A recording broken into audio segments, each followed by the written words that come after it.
పోలవరంపై నీటిపారుదల శాఖ మంత్రి నిమ్మల రామానాయుడు ఆసక్తికరమైన వ్యాఖ్యలు చేశారు. పోలవరం ప్రాజెక్టు 2027 జూన్ నాటికి పూర్తవుతుందని నిమ్మల రామానాయుడు తెలిపారు. ప్రధాని నరేంద్ర మోదీ, ముఖ్యమంత్రి చంద్రబాబు, కేంద్ర జలశక్తి మంత్రి సిఆర్ పాటిల్ ఈ ప్రాజెక్టును జాతికి అంకితం చేయనున్నారని వెల్లడించారు. ఏపీని కరువు రహిత రాష్ట్రంగా మార్చడంలో పోలవరం కీలకమని మంత్రి తెలిపారు. వైసీపీ పాలనలో పోలవరం ప్రాజెక్టును ప్రశ్నార్థకం చేశారని విమర్శించారు. తుంగభద్ర ప్రాజెక్టు గేట్లు ప్రమాదకర స్థితిలో ఉన్నాయని, వైసీపీ పాలనలో వాటిని పట్టించుకోలేదని మంత్రి ఆరోపించారు. గత ఏడాది 19వ గేటు కొట్టుకుపోయిందని, కొత్త గేట్ల ప్రారంభోత్సవంపై కేంద్ర మంత్రిలో చర్చించామని వెల్లడించారు. మరింత సమాచారం మా ప్రతినిధి కుమార్ అందిస్తారు.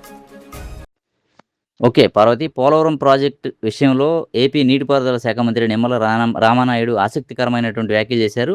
పోలవరం ప్రాజెక్టు జూన్ 2027 నాటికి పూర్తవుతుందని స్పష్టం చేశారు. ప్రధాని నరేంద్ర మోదీ, ముఖ్యమంత్రి చంద్రబాబు, కేంద్ర జలశక్తి మంత్రి సిఆర్ పాటిల్ ఈ ప్రాజెక్టుని జాతికి అంకితం చేయనున్నారని కూడా ఒక ధీమా అయితే వ్యక్తం చేశారు. ఇది సోమవారం కేంద్ర జలశక్తి మంత్రి సిఆర్ పాటిల్తో చంద్రబాబు భేటీ అయ్యి గంటపాటు సాగిన సమావేశంలో పోలవరం ప్రాజెక్టు సహా రాష్ట్రంలోని పలు ప్రాజెక్టులపై సుదీర్ఘంగా చర్చించినట్లుగా మంత్రి నిమ్మల చెప్పారు. ఈ సమావేశానికి సంబంధించి పీపీఏ, సిడబ్ల్యూసీ నిర్దేశించిన గడువు ప్రకారం 2027 నాటికి ప్రాజెక్టును పూర్తి చేస్తాం. ఏదైతే పోలవరం ప్రాజెక్టు ఉందో ఆ పోలవరం ప్రాజెక్టుని పూర్తి చేస్తామని కేంద్ర మంత్రి స్పష్టం చేసినట్లుగా మంత్రి నిమ్మల తెలియజేశారు. ఇదే సందర్భంలో ఏపీని కరువు రహిత రాష్ట్రంగా మార్చడంలో పోలవరం కీలకమని మంత్రి అన్నారు. వైసీపీ పాలనలో పోలవరం ప్రాజెక్టుని పూర్తిగా ప్రశ్నార్థకం చేశారని విమర్శించారు. పోలవరం సివిల్ వర్క్స్ R&R అంశాలని ఈ సందర్భంగా కేంద్ర మంత్రి కూడా వివరించడం జరిగిందని, తొలి దశలో 41.15 మీటర్ల ఎత్తుకు నీటిని నిల్వ చేసేందుకు అవసరమైన నిర్మాణాలు పూర్తి చేయడంలో కేంద్రం సహకరించాలని కేంద్ర మంత్రిని కోరారని, గత ఏప్రిల్ నాటికి కొత్త డయాఫ్రమ్ వాల్ నిర్మాణం పూర్తయిందని ఈ సందర్భంగా మంత్రి నిమ్మల తెలియజేశారు. తుంగభద్ర ప్రాజెక్టు గేట్లు ప్రమాదకర స్థితిలో ఉన్నాయని, వైసీపీ పాలనలో వాటిని పట్టించుకోలేదని ఈ సందర్భంగా మంత్రి నిమ్మల ఆరోపించారు.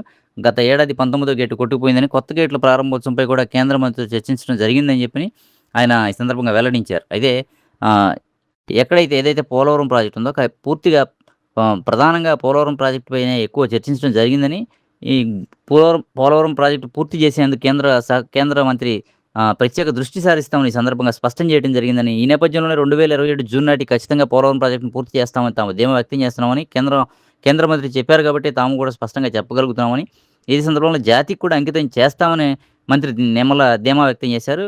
అలాగే భూగర్భ జలాలని పెంపొందించేందుకు కార్యాచరణ చేపట్టామని రామానాయుడు తెలిపారు. ఇప్పటికే ముఖ్యమంత్రి కలెక్టర్లతో గ్రౌండ్ వాటర్ సమస్యలపై సమీక్ష నిర్వహించారని కూడా చెప్పారు.